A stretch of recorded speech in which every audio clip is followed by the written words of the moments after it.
eksamensspørgsmål 3. Vi skal gøre rede for en andengrads konomisk graf. Og her er bestemt toppunkten.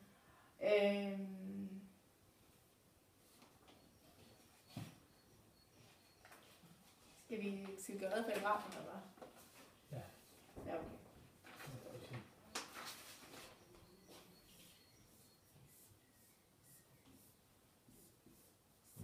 Går vi lige hurtigt her. Altså, vi kan jo have d mindre end 0. Vi kan have d lig med 0. Og vi kan have d større end 0. d mindre end 0, så skal den ikke x-aksen, det vil sige, så er der ingen løsninger. Toppunktet er lig med 0. Så har vi en løsning, og d større end 0, så har vi 2 løsninger, som også bliver rødder.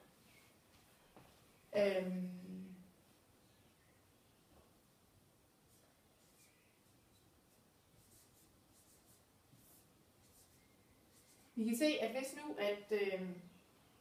hvis d er lig med 0, så forsvinder det her, og så har vi egentlig vores toppunkt formen til at stå tilbage. Så det passer egentlig fint nu. Men vi vil ikke så gerne fortælle, hvordan man finder toppunktet. Og toppunktet, det er enten et lokalt maksimum eller et lokalt minimum. Det kan vi bruge differentialeregning med. Så hvis vi differentierer forskriften, så trækker vi eksponenten 1 ned. Og her kommer bare til at stå b tilbage. Starter lige med at trække gerne have isoleret x. Så vi trækker lige b over på den anden side. Og isolerer x. Så går vi lige til den anden side, så passer det bedre. Det er toppunktet for x-koordinatet. Og nu vil jeg gerne bevise toppunktet for y-koordinatet. Men nu har vi jo fundet toppunktet for x. Så den kan vi jo bare se i forskriften.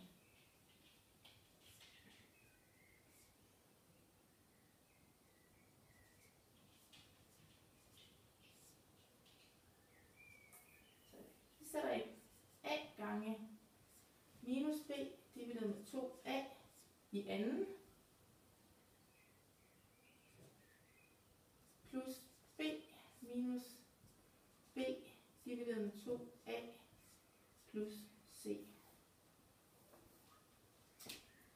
Så vil jeg egentlig gerne have omskrevet det her, og det kan jeg gøre ved en potensregneregel. Den hedder m i ane divideret med m i ane, og det er det samme som n divideret med m i ane, og det bruger vi til at omskrive den der med. Så det siger minus b divideret med 2a i anden plus b minus b divideret med 2a plus c. Så vil jeg egentlig gerne have ganget min b ud og min a ud. Så det gør, at jeg ganger a ind og ganger b ind. Så det vil sige, at jeg minus b i anden gange minus a plus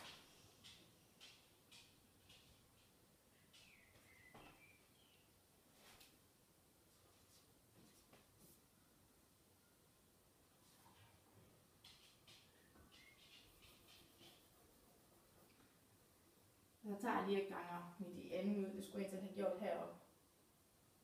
Så der kommer til at stå 4 her i stedet for. Nå, vi ganger a gange b i anden minus 4a i anden plus b ganger vi ind her. Så skal vi lige passe på, så bliver det minus her i stedet for. Og så bliver det gange b gange b, det er b i anden, og 2a plus c. så vil jeg egentlig gerne have sat på fælles brøkstreg. Men inden der kan jeg jo se, at den der spiser den der. Og vil egentlig gerne forlænge med 4a. Så det gør vi lige. Så der er b i anden divideret med 4a minus b i anden. Og den skal forlænge med 4, så ganger jeg med 2 her. Og ganger med 2 hernede også. Så ganger med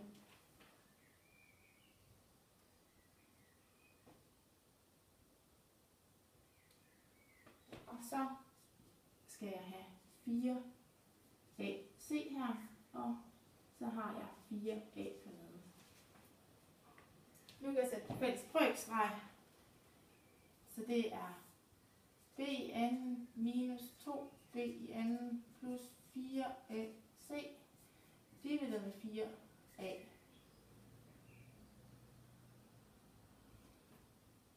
Den der spiser den der. Så til sidst så står der minus b i anden plus 4ac divideret med 4a. Men det der, det er jo det samme som vores diskriminant, som er d er lig med minus